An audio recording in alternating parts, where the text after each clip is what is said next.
Bonjour, ici Ladislas Maurice de Investisseur Globetrotter et je viens d'acheter 3 appartements à Nairobi, au Kenya. Donc dans cette vidéo, je vais vous expliquer un peu la thèse, pourquoi j'ai acheté des appartements à Nairobi, le projet dans lequel j'ai investi, certains des risques et aussi tous les chiffres en détail de rendement locatif auxquels je m'attends. Donc déjà, pourquoi le Kenya?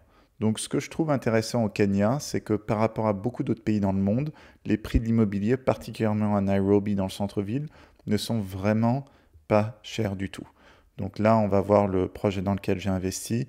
On parle de entre 1000 et 1200 dollars le mètre carré en net, parce que quand on est au Kenya, les mètres carrés annoncés par les promoteurs sont en brut, donc ça prend en compte les murs et aussi une partie des parties en commun. Donc il faut vraiment faire attention. Donc là, j'ai fait les calculs à peu près en net pour qu'on puisse bien comparer avec d'autres pays dans le monde. Donc déjà, 1000 à 1200 dollars le mètre carré pour, vous allez voir, c'est un développement, une promotion immobilière avec une piscine intérieure chauffée, une gym, parking, des endroits sur le toit pour, avec un jardin, etc.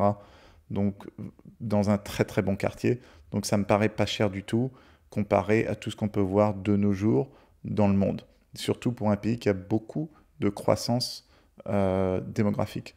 Donc quand on regarde Nairobi, pour l'instant la population c'est à peu près 5,5 millions de personnes. Et d'ici 2050, on s'attend à une population de plus de 10 millions d'habitants à Nairobi. Donc vraiment beaucoup de pression démographique dans cette ville. Donc pouvoir acheter à des prix comme ça pour l'instant dans les meilleurs quartiers, ça me paraît pas fou du tout, surtout que les rendements ne sont pas mauvais. Donc on verra ça un peu plus tard. Donc ce qu'il faut comprendre avec le Kenya, c'est que bon, j'ai beaucoup voyagé en Afrique. J'ai passé 7 ans de ma vie en Afrique, donc 4 ans en Afrique du Sud, 3 ans au Ghana. Donc mon dernier rôle, j'étais en charge du business du lait pour Nestlé au Ghana. Donc j'étais dans la direction de Nestlé Ghana et j'étais aussi en charge du lait pour la Côte d'Ivoire, le Sierra Leone, le Libéria. Donc j'ai beaucoup voyagé partout en Afrique, ce n'était pas ma première fois au Kenya. Et de manière générale, quand on est au Kenya, on ressent une économie qui est plus dynamique que dans la plupart des autres pays africains, qui est très tournée sur l'export, donc beaucoup d'export d'agriculture, ce qui dans le fond est assez rare pour l'Afrique. La réalité, c'est que l'Afrique importe beaucoup de nourriture. Quand vous vous promenez dans beaucoup de ces pays-là, vous verrez, vous allez au supermarché, il n'y a pas tant de, il y a pas tant de choix que ça, même au niveau des légumes et des fruits, etc. Il y a juste ce qu'il y a du coin. Alors que le Kenya, eux, ils arrivent vraiment à produire et à exporter. Aussi, c'est vraiment la capitale de l'Afrique de l'Est. Donc dès que une entreprise souhaite investir en Afrique de l'Ouest, la première chose qu'ils font, c'est ils ouvrent un bureau à Nairobi, ils envoient leurs premiers expatriés sur place, ils recrutent du talent local, ils recrutent aussi du talent régional. Donc quand on est à Nairobi, on voit des gens de partout, donc de toute l'Afrique de l'Est et aussi, et aussi même de Somalie, d'Éthiopie, etc. Donc c'est vraiment un gros melting pot qui en même temps est un political hub, mais aussi un hub d'un point de vue économique. Et on voit aussi, c'est un des endroits où il y a beaucoup plus de production industrielle à Nairobi, comparé à beaucoup d'autres villes africaines. Donc le plus gros problème, le plus gros risque lié avec l'investissement immobilier au Kenya, ou tout simplement l'investissement au Kenya, c'est que le pays est très endetté. Le Kenya a un taux d'endettement par rapport au PIB d'à peu près 80%, ce qui est vraiment élevé pour un pays émergent. Le gouvernement kenyan dépense plus de 30% de ses revenus juste pour le remboursement des intérêts sur la dette. Donc en anglais, on appelle ça un debt trap, donc c'est-à-dire c'est le piège de la dette. Donc il y a de bonnes chances que dans les prochaines années, le Kenya ait une crise de la dette, donc ce qui est problématique, ce qui veut aussi dire que la monnaie risque de dévaluer à un moment donné. Donc ce qui m'intéresse dans cette histoire, c'est qu'en fait avec ce promoteur immobilier, je peux payer sur 2 ans et demi en shilling, fixe en shilling. Donc c'est-à-dire que s'il devait y avoir une dévaluation du shilling kenyan dans les 2,5 prochaines années, mes paiements tous les mois en dollars ou en euros diminueraient fortement. Donc ça, c'est vraiment intéressant. C'est un hedge intéressant justement contre une crise économique comme ça. Après, ça veut dire aussi que si la crise est trop prononcée, le promoteur immobilier pourrait avoir des problèmes aussi pour importer les matériaux, etc., pour construire. Donc il y a un certain élément de risque des deux côtés. Donc j'ai passé pas mal de temps à vraiment me promener partout dans Nairobi avec mon agent, etc. Et en fait, j'ai fini par investir dans le quartier où mon bon ami Sacha habite. Sacha habite depuis plusieurs années au Kenya. Je restais chez lui quand j'étais sur place. Et en fait, on a acheté dans son quartier tout simplement, avec un promoteur. Et pourquoi ce quartier? Parce qu'il est tout près du nouveau business district de la ville, à 5 minutes en voiture. Il est tout près de la région où il y a tous les gens qui travaillent pour les Nations Unies, etc., qui justement sont en train de faire déménager, de fermer des bureaux sur New York et d'en déménager plein à Nairobi. Donc c'est vraiment en plein centre, l'endroit où il y a tous les expatriés, mais dans une espace d'impasse euh, qui est vraiment très tranquille, qui est vraiment vert, on voit les gens se promener, etc. Et ils sont même en train d'ouvrir un carrefour à 4 minutes à pied de cette promotion immobilière. Donc c'est vraiment intéressant, les gens peuvent vivre, aller faire leurs courses à pied sans forcément prendre une voiture. Donc vraiment un des avantages, et le coin est safe. Donc vraiment on voit les gens se promener, on voit des femmes faire du jogging, les gens se promener avec leurs chiens, etc. Ce qui est un plus, surtout dans une ville comme Nairobi, qui n'est pas toujours 100% en termes de sécurité. Donc vraiment le quartier, j'aime beaucoup. C'est vraiment un quartier super premium. Et du reste, j'ai fini par acheter des appartements de une chambre et demie. Mais pendant un bout de temps, j'ai hésité à prendre un appartement de 3 chambres ou 4 chambres, justement pour pouvoir potentiellement passer du temps avec ma famille. Mais bon, à la fin, j'ai décidé d'opter pour les plus petits appartements. Mais j'étais aussi intéressé par les gros appartements, justement, d'un point de vue lifestyle. Et parce que je vois aussi que dans Nairobi, de plus en plus, les promotions immobilières sont en train de construire des plus petits appartements de one bedroom, two bedrooms, etc. Et des beaux three bedrooms, des beaux four bedrooms, ça se construit de moins en moins, surtout dans les très beaux quartiers.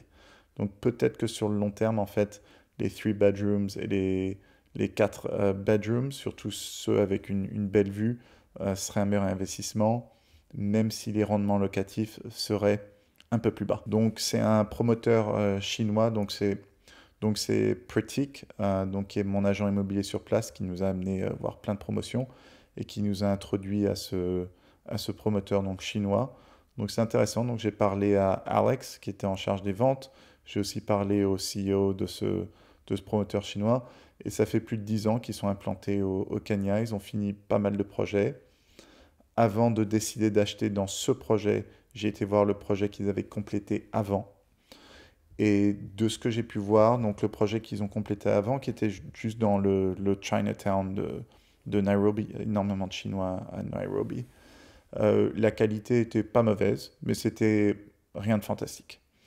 Donc un des risques, et justement j'ai discuté ça avec eux, c'était, bon, ils étaient habitués à faire des bâtiments dans des quartiers de moyenne classe, et là ils essaient de rentrer dans quelque chose d'un peu plus luxueux, est-ce qu'ils savent vraiment faire du luxe? Donc ça, il y a un peu une question, ils disent que oui, ils vont apporter des meilleurs matériaux, et justement ils mettent les piscines chauffées, blablabla, bla bla bla, tout ça.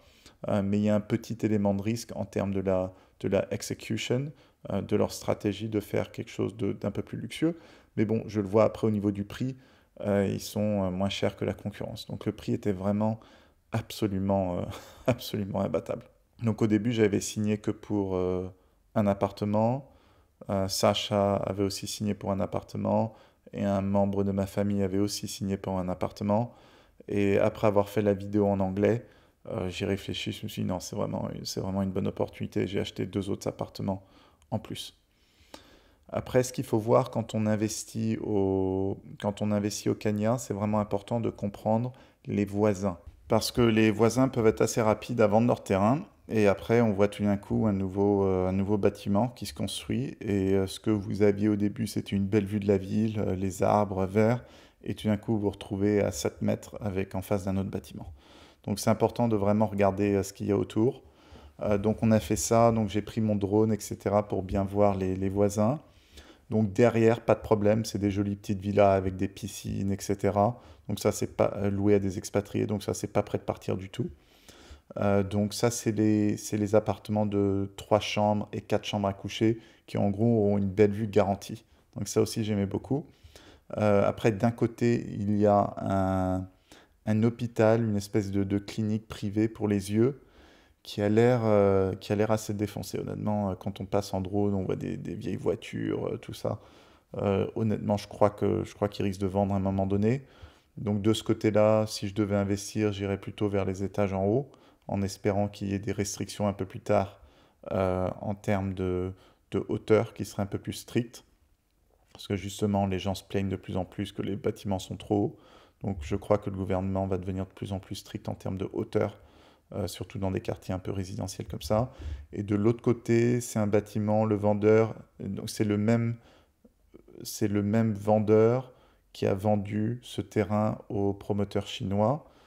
Et les Chinois ont essayé d'acheter cet autre terrain aussi, et le vendeur a refusé, il dit qu'il ne veut pas vendre, il a ses bureaux, etc. Et on voit, c'est des maisons qui sont pas trop mal, qui sont assez jolies. Je crois qu'a priori, de ce côté-là, il y a moins de risques, mais je n'exclurais pas du tout le risque non plus. Mais bon, si je devais acheter sur un côté, j'investirais plutôt de ce côté-là. Et aussi devant, là au moins devant la rue, c'est une petite rue qui est vraiment tranquille, il n'y aura jamais beaucoup de trafic. Donc là, sur tout ce qu'il y a devant, là, vous êtes tranquille. Donc on a fait tous les chiffres aussi de rendement locatif sur les une chambre, sur les deux chambres plus studio. Donc ça, c'est intéressant. Sur un titre, ils ont fait un truc assez unique pour les investisseurs. En gros, vous pouvez acheter un appartement, c'est sur un titre et vous avez deux chambres, deux salles de bain, et séparément, vous avez un studio complètement séparé avec sa propre entrée. Donc ça, c'est vraiment un concept spécialisé pour les investisseurs.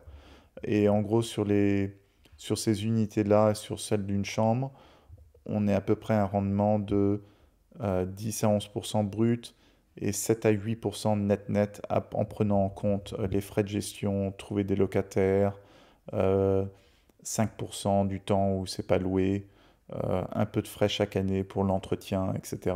Et les frais aussi de la copropriété. Donc c'est assez intéressant.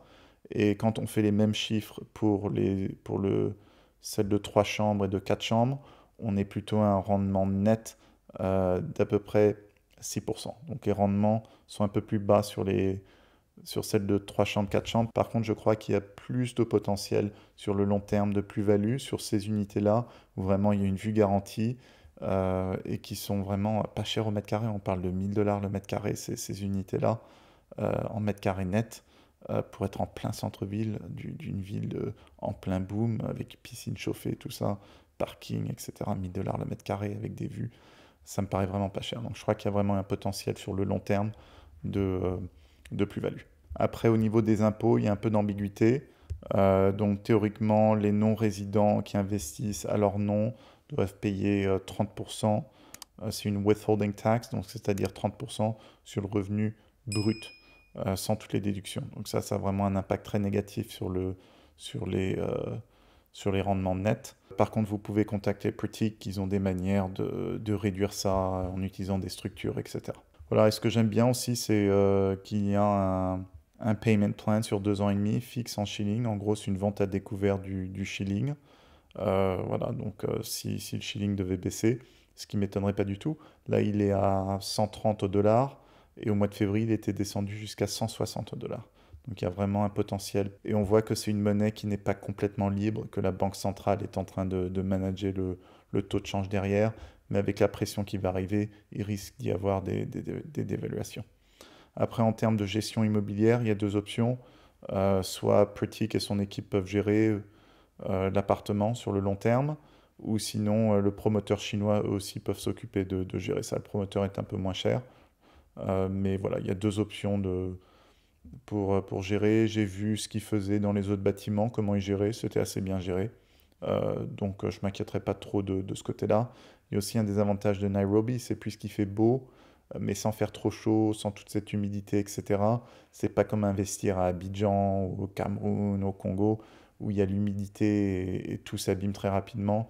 Au Kenya, justement parce que le temps est très gentil et très mild et très doux, l'immobilier ne s'abîme pas trop. Donc ça, c'est vraiment un avantage. Voilà, après il y a les risques habituels, hein, le promoteur pourrait faire faillite, etc.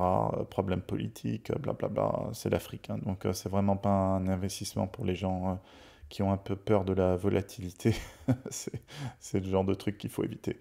Mais bon, personnellement, je trouve que c'est quelque chose qui est vraiment intéressant d'ajouter à mon portfolio d'investissement à l'international, surtout d'un point de vue diversification, avec tout ce qui se passe dans le monde.